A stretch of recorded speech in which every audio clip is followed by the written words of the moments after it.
fortalecendo suas vidas. Em nome de Jesus. Amém. Amém. Graças a Deus. Convido você a abrir sua Bíblia, Salmo de número 90, e vamos ter um momento de meditação na palavra de Deus. Salmo de número 90. E vamos ler apenas um verso.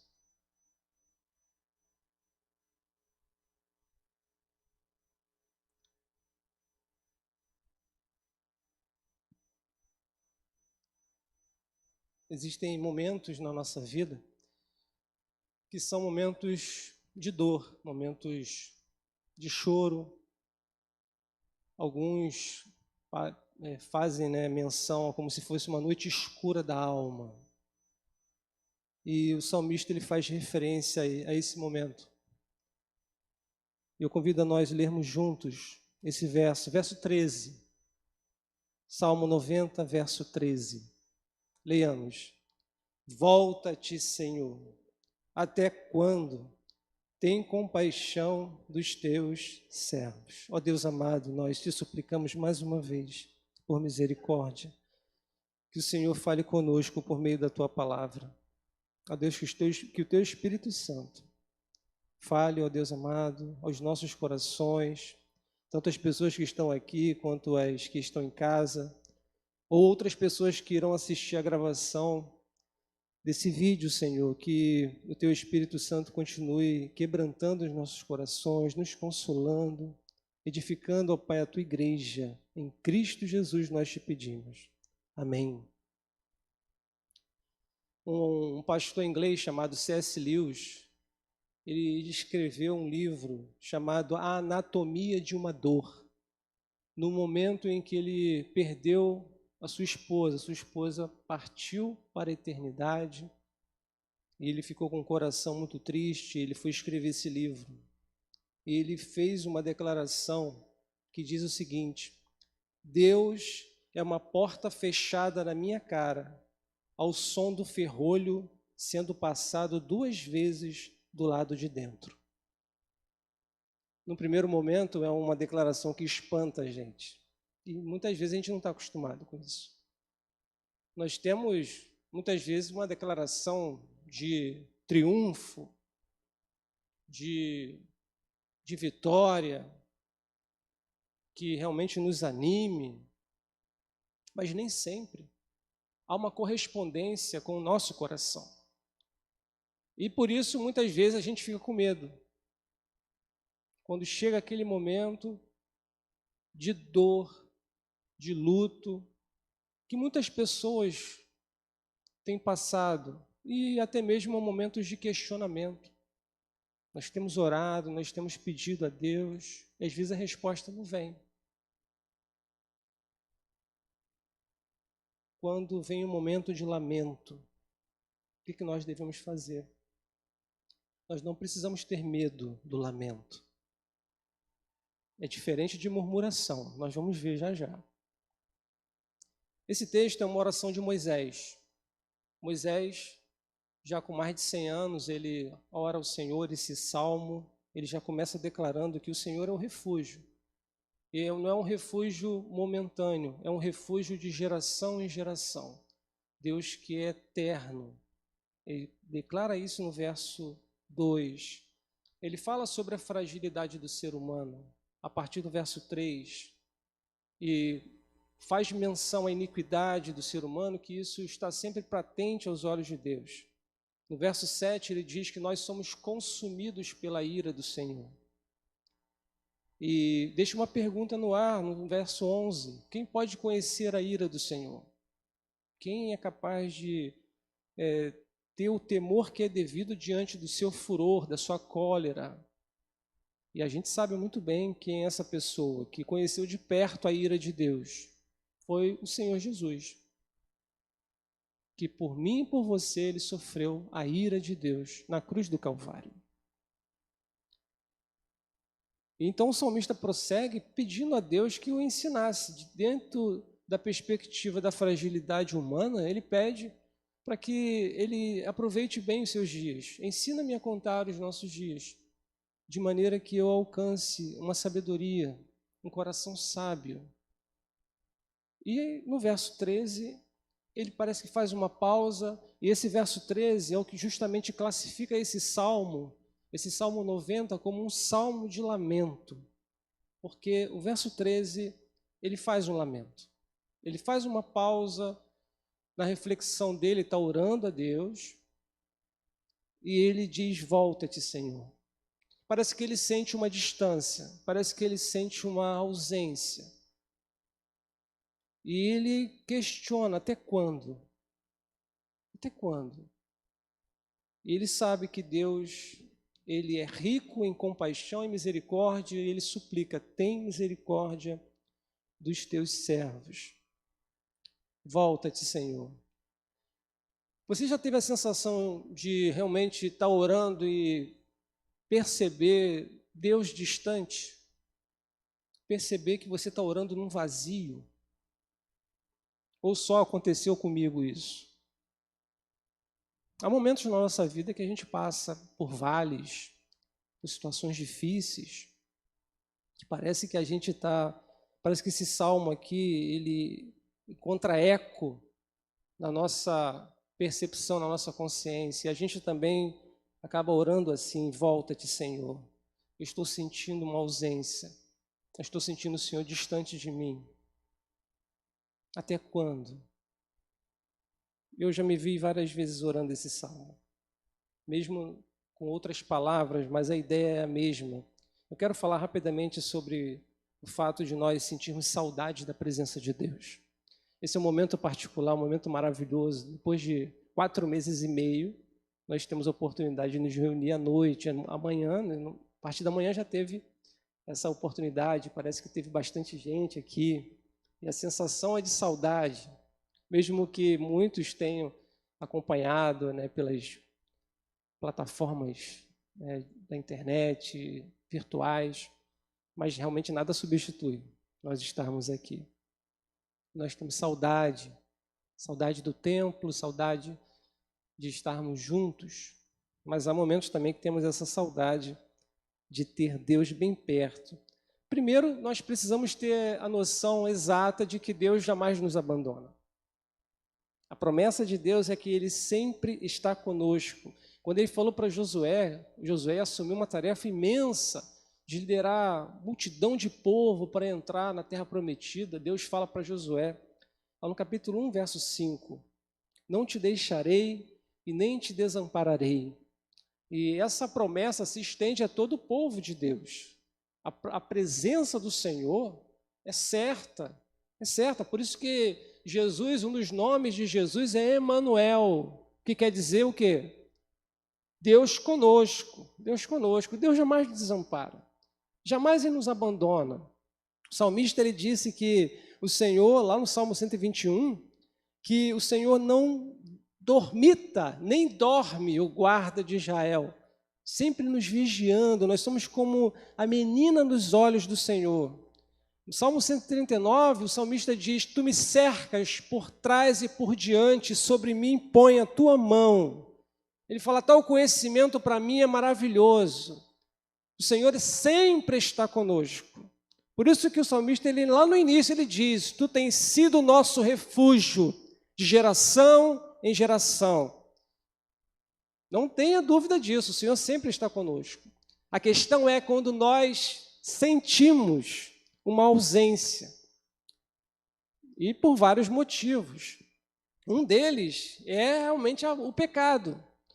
Isaías 59, verso 2, diz que as vossas iniquidades, ou seja, as nossas iniquidades, fazem separação entre nós e o Senhor. Quando Adão e Eva pecaram, eles foram expulsos do Éden. E o Éden não era necessariamente um local, era um estado, é a presença de Deus. E na presença de Deus era um paraíso. E quando houve o pecado, houve a expulsão, um afastamento da presença de Deus, e acarretou todas as mazelas, mortes e doenças e tudo que a gente vê ao longo da história. Então, nós percebemos essa ausência quando nós mesmos nos afastamos. Mas Deus não se afasta de nós. Seus olhos estão continuamente fixos em nós. Nós fomos criados para adorar a Deus. Esse é o nosso DNA, nós fomos criados para o louvor e glória do Senhor. Agostinho, lá no século V da era cristã, ele falou: porque nos fizeste para ti, e o nosso coração permanecerá inquieto enquanto não repousar em ti. Por isso que nós temos saudades quando nós sentimos essa ausência, essa distância. Nós temos saudade. Moisés, o mesmo autor desse salmo, uma vez ele disse para o Senhor, lá em Êxodo 33:15, se a tua presença não for comigo, não me faça subir nesse lugar. Pode me matar aqui mesmo, porque eu não vou caminhar nesse deserto sem a tua presença. Ele carecia, ele sentia seguro quando estava na presença de Deus. É bom quando nós sentimos isso, irmãos. Quando nós sentimos aquela saudade.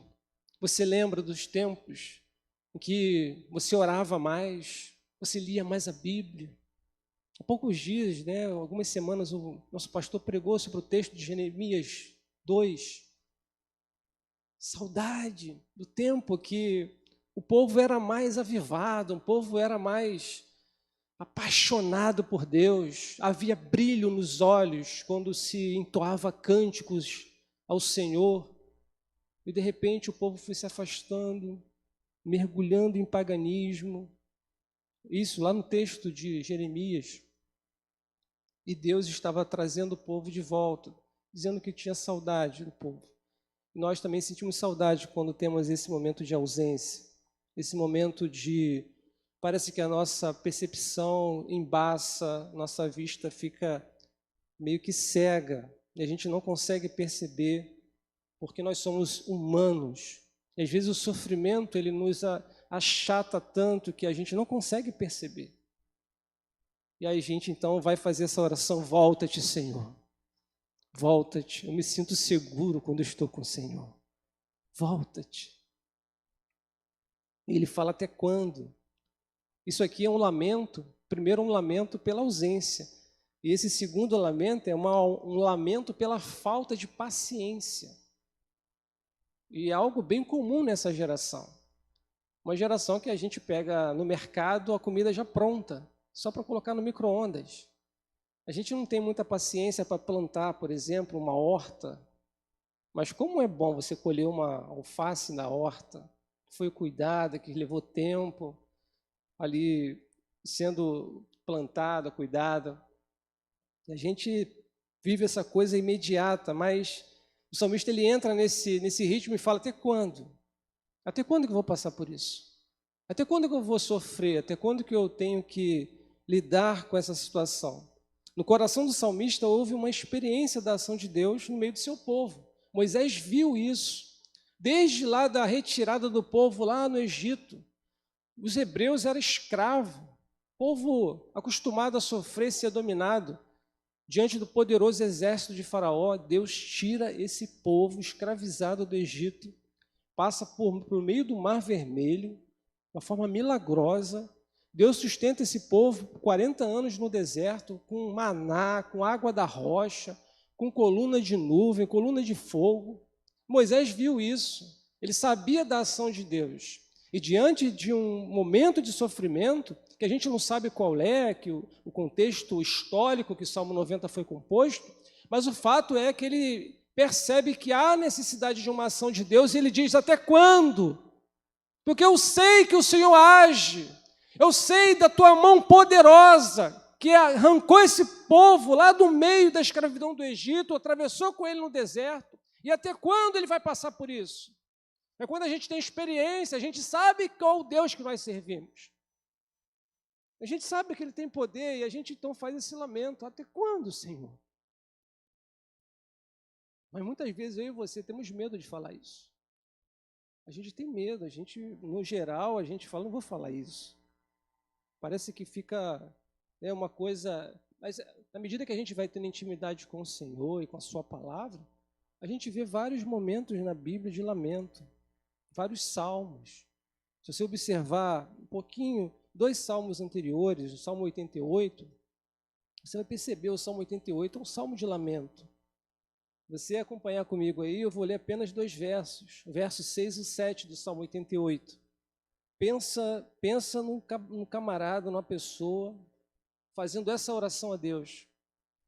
Puseste-me na mais profunda cova, nos lugares tenebrosos, nos abismos.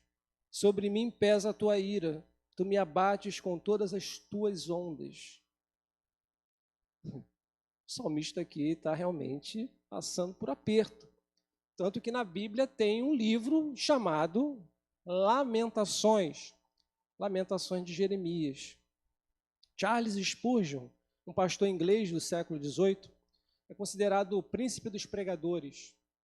Realmente é um homem usado por Deus no seu tempo, só que ele sofreu por depressão. Quando ele era bem jovem, estava iniciando seu ministério pastoral, era um galpão, e um engraçadinho foi e brincou, falando que tinha fogo no galpão. E todo mundo saiu desesperado, e acabou que nessa confusão toda, algumas pessoas morreram. E então Spurgeon entrou num processo de depressão. E ele lutou com isso a vida toda.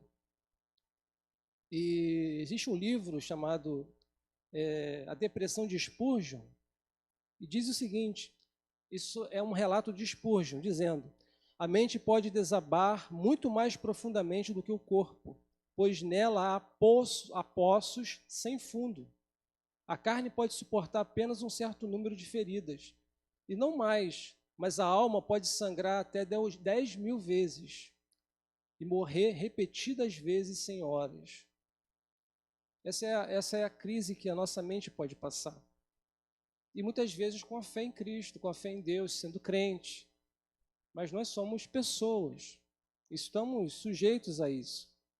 Nós passamos por momentos realmente, às vezes, de dificuldade. O nosso próprio Senhor Jesus, Deus encarnado, na cruz do Calvário, ele também teve um momento de lamento, quando ele disse: Deus meu, por que me desamparaste? Todo o pecado do povo de Deus estava sendo massacrado, estava sofrendo a ira de Deus naquele momento. E ele faz essa oração também de lamento. Jonas Madureira, um pastor batista, ele escreve um livro chamado Inteligência Humilhada, e ele diz o seguinte: a lamentação é a exposição das vísceras que inutilmente tentamos esconder. Ela é suja, vem carregada de dúvidas, de questões perturbadoras, e como somos demasiadamente assépticos, sempre tentamos nos livrar dela. Lamentar não é a mesma coisa que murmurar. É aqui que entra a diferença. Quando a pessoa murmura, ela está blasfemando contra Deus. Ela está reclamando no sentido de ter falta de confiança, achando que Deus não é poderoso para resolver a sua situação, que lança fora a sua fé, que ignora a própria salvação em Cristo. Isso é murmuração. E o povo de Israel, muitos deles não entraram na terra prometida por causa da murmuração. Reclamaram, eles tinham saudade das cebolas do Egito e não repararam a salvação que Deus havia operado na vida deles. Agora, é diferente a lamentação. A lamentação ela vem carregada de adoração.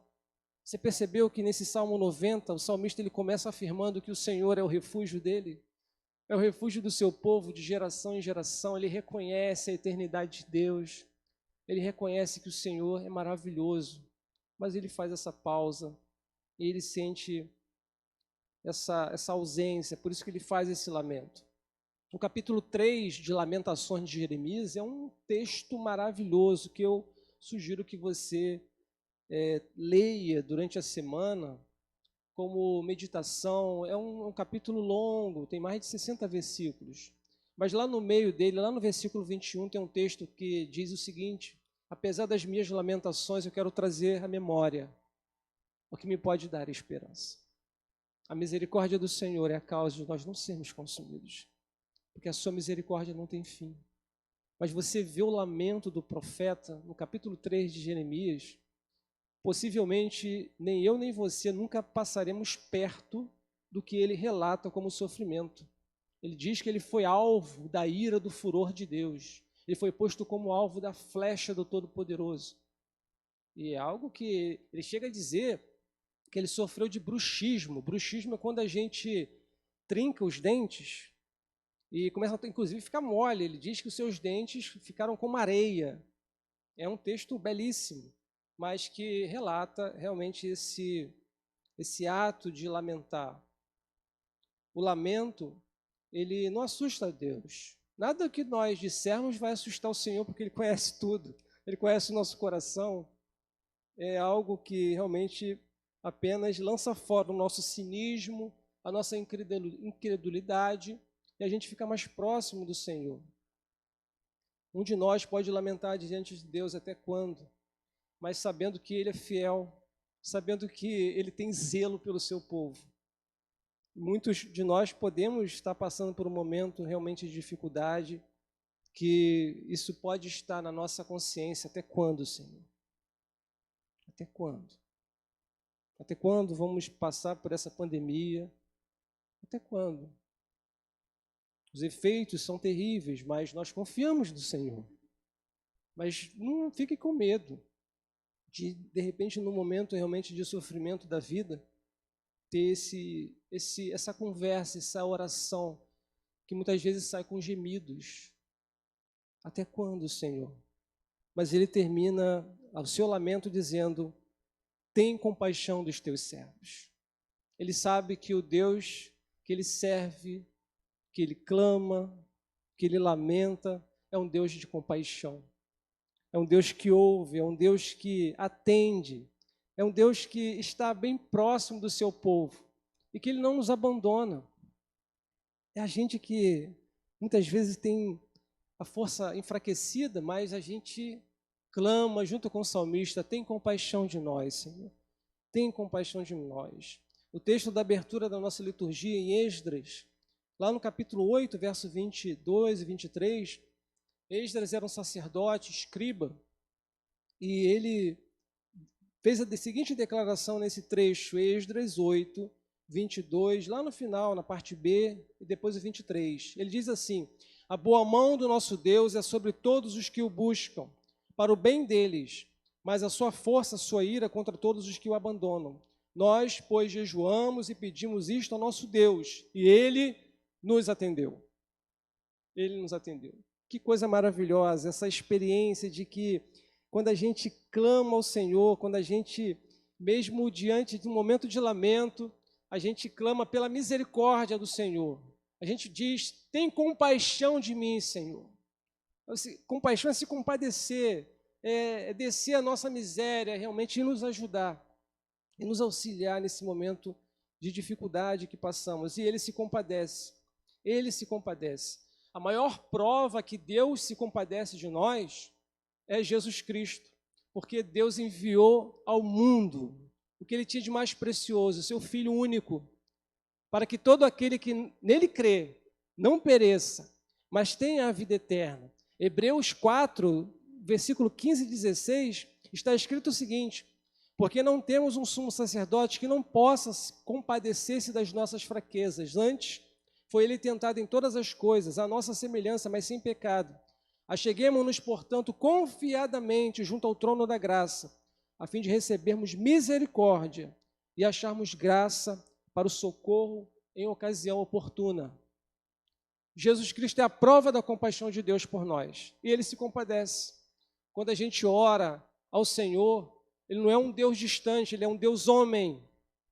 Ele não é só um homem, mas é também um Deus. Por isso que Ele é Deus homem, e se compadece de nós. Ele entende, conhece a nossa estrutura, Ele lembra que nós somos pó, e Ele nos acolhe. Ele serve como um colo para realmente nos consolar nesses momentos difíceis que nós passamos.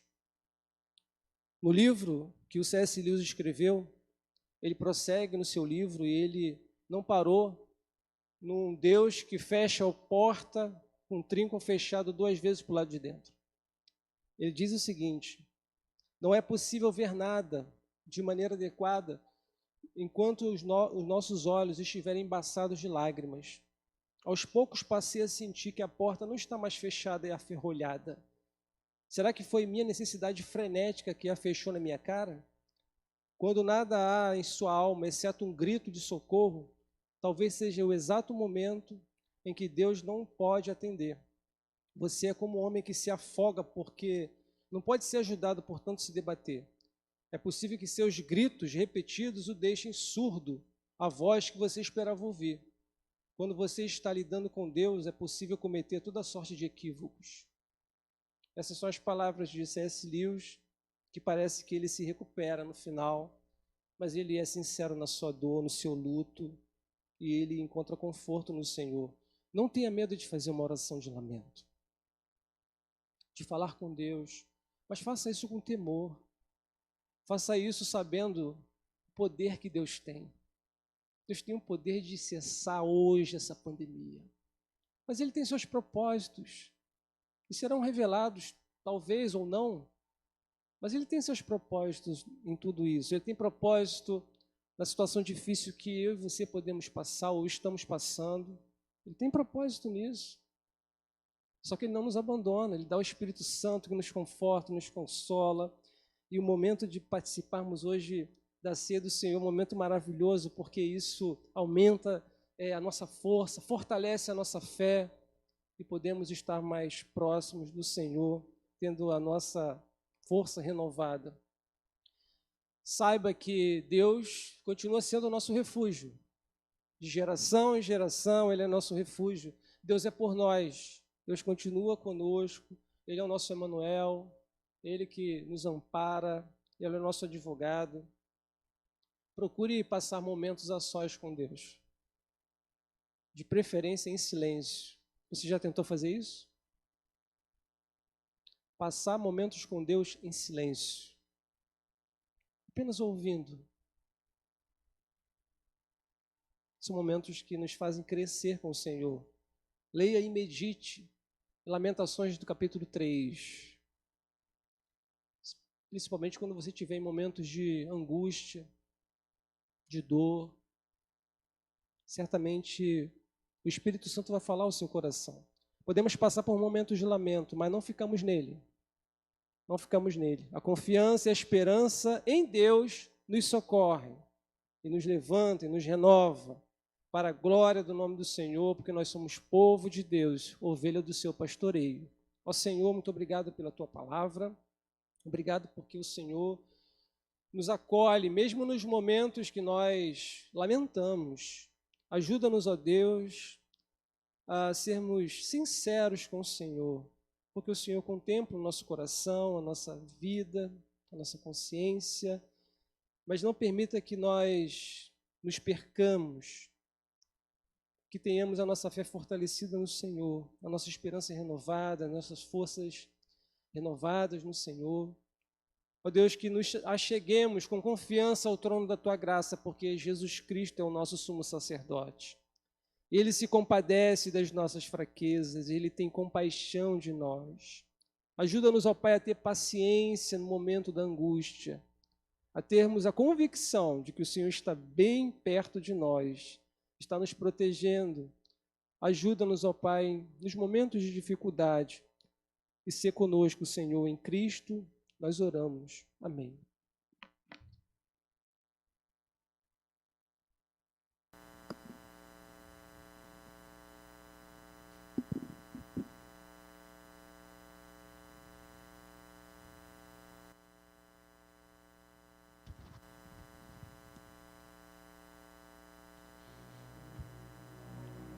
Amados irmãos, que a graça, que a paz, que o amor de Cristo Jesus estejam entre nós. É muito bom estarmos aqui na casa do Senhor, nesse período difícil que estamos vivendo, enfrentando algumas barreiras, mas tentando voltar à normalidade do nosso dia a dia. E podendo dizer, como Davi aqui no Salmo 3, versículo 5, como lemos de manhã, algo tão especial, na certeza de que o Senhor nos está aguardando. Deito-me e pego no sono, acordo porque o Senhor me sustenta. Assim tem sido a nossa vida. Confiado no Senhor, descansamos nas suas mãos. Davi, quando escreve esse salmo, ele está cercado pelos exércitos de Absalão, seu filho, que almejava matar o seu pai, tomar a sua coroa. Esse é o Rei de Judá, o Rei do povo de Deus. Amados queridos irmãos, Davi descansava no Senhor. É assim que nós temos que viver, descansar no Senhor, confiarmos no nosso Deus. E agora é um momento muito especial, podemos participar da Santa Ceia. Desde março, terceiro domingo, não temos nos reunido. Devido à pandemia, às dificuldades, temos obedecido às legislações municipais, estaduais, federais, mas agora surgiu essa oportunidade. Estivemos aqui pela manhã, estamos aqui à noite, participando da Santa Ceia do Senhor. Eu falei isso pela manhã e vou retornar aqui a falar. Quando Paulo escreve a carta aos Coríntios, a primeira carta, no capítulo 11, em que ele traz também a instrução para a celebração da ceia do Senhor, ele nos diz assim, capítulo 11, versículo 33. Assim, pois, irmãos meus, quando vos reunis para comer, esperai uns pelos outros. Se alguém tem fome, coma em casa, a fim de não vos reunirdes para juízo. Quanto às demais coisas, eu as ordenarei quando for ter convosco. Porque eles se reuniam para a ceia do Senhor, alguns chegavam antes, comiam muito, bebiam muito, ficavam até mesmo embriagados, e os que chegavam depois do trabalho não podiam participar da ceia. A ceia era feita em momentos diferentes, de forma diferenciada, e Paulo diz que nós temos que estar em volta da mesa, juntos, unidos. A nossa confissão de fé também de Westminster fala da necessidade da presença do pastor, dos presbíteros, dos diáconos, da igreja para que a ceia seja distribuída.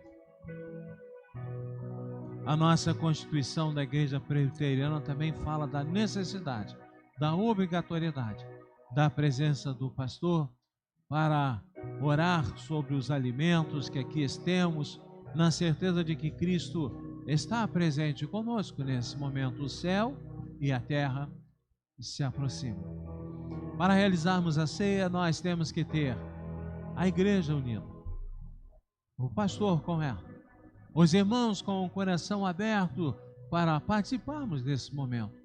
Não devemos participar da ceia online, não devemos participar. Fazemos como igrejas neopentecostais, coloque um copo de água, vamos orar, agora tome essa água. Não podemos fazer isso. Em Hebreus 10, 25 diz, não deixemos de nos congregar, como é costume já de alguns há 2000 anos atrás. Temos que estar juntos, precisamos estar juntos. Dizem que o novo normal é não nos reunirmos mais, isso é coisa do mundo, não é coisa de Deus. A igreja continuará se reunindo. Os meios virtuais que nós temos usado e com muita intensidade nos fortalecerão, mas nada abrirá mão de estarmos juntos e juntos participarmos da Santa Ceia do Senhor. Imagine o irmão se alguém lhe perguntar assim, bom, se a ceia pode ser online, a ceia é um sacramento instituído por Cristo Jesus para que estejamos realizando, por que não fazermos também batismos online? E por que precisamos nos reunir fisicamente? Temos que combater essas ideias. Temos que combater essas preciosidades que o mundo tenta trazer para dentro da igreja. Irmãos estão em casa, sedentos de participarem da ceia do Senhor e no momento de Deus. Assim participaremos. Talvez alguém até se questione, será que é momento de participarmos da ceia? Ou é momento de chorarmos pela pandemia que se abate sobre o nosso povo? Bom, amados queridos irmãos, temos essa oportunidade. Agradecemos à Junta Diaconal em ter resolvido esse problema, ao Conselho em ter aprovado, aos irmãos que estão aqui. Lá em Mateus capítulo 26, versículo 26, diz assim, Enquanto comiam, tomou Jesus um pão e, abençoando-o, partiu e o deu aos seus discípulos, dizendo: tomai, comei, isto é o meu corpo. A seguir tomou um cálice e, tendo dado graças, o deu aos discípulos, dizendo: bebei dele todos, porque isto é o meu sangue, o sangue da nova aliança, derramado em favor de muitos para remissão de pecados. E digo-vos que desta hora em diante não beberei deste fruto da videira, até aquele dia em que eu hei de beber novo convosco no reino do meu Pai. E tendo cantado o hino, saíram para o Monte das Oliveiras.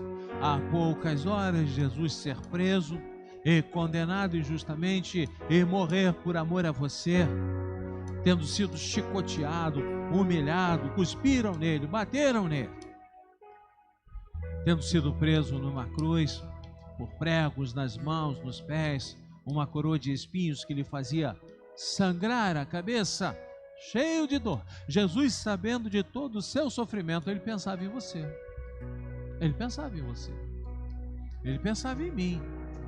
Ele pensava em nós. Institui então a ceia como um sacramento, um ato visível que gera uma bênção invisível, para que a sua igreja se fortalecesse até a sua volta. É um meio de graça que nos abençoa, nos fortalece e nos permite esperarmos o ainda não. Vivemos já o reino de Deus, mas ainda não completo, e assim se fará quando Cristo voltar e levar a sua igreja.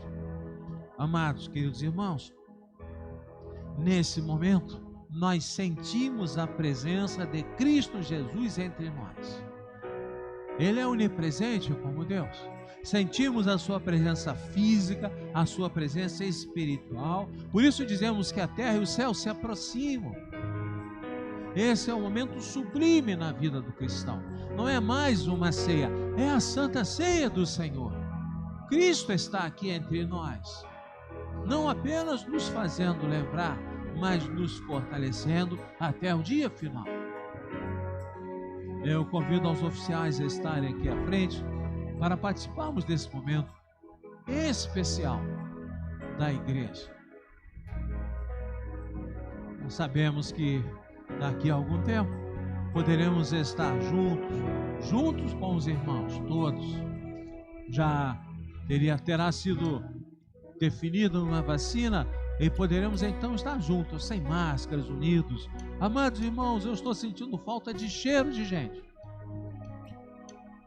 Nunca valorizamos tanto o sair de casa, o irmos ao mercado, passearmos com um cachorro na rua, coisas simples que desprezávamos, reclamávamos, e hoje sentimos falta.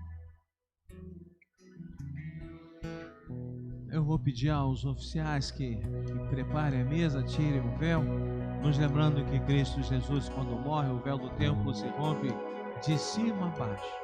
Não há mais necessidade de sumo sacerdote.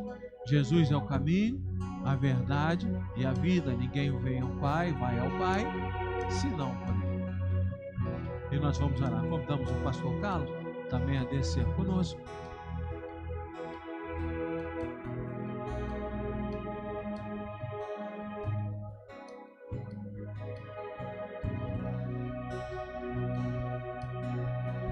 Simbolicamente lembramos, como o texto de Mateus 26 fala, tendo Jesus tomado um pão, ele o divide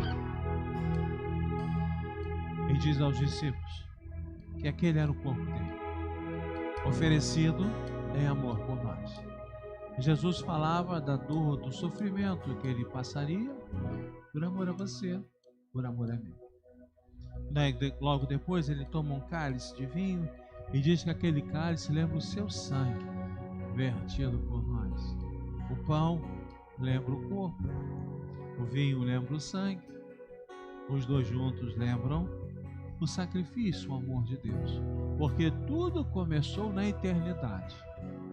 Antes de sermos criados, Deus já montou o plano de salvação. Deus nos conheceu, Deus nos amou, Deus nos predestinou, Deus nos regenerou.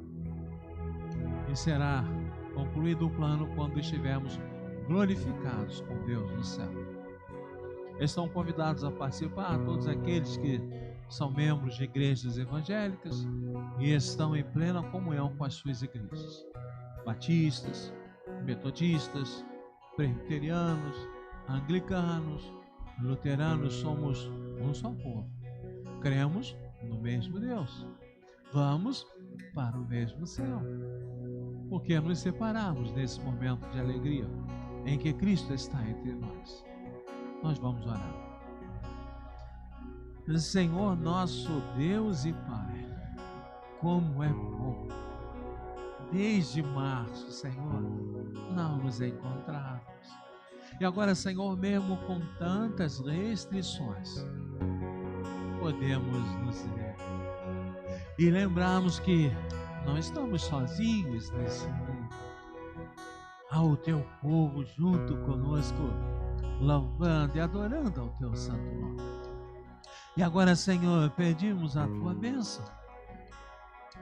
Pedimos, Senhor, o toque do teu Espírito Santo em nossos corações.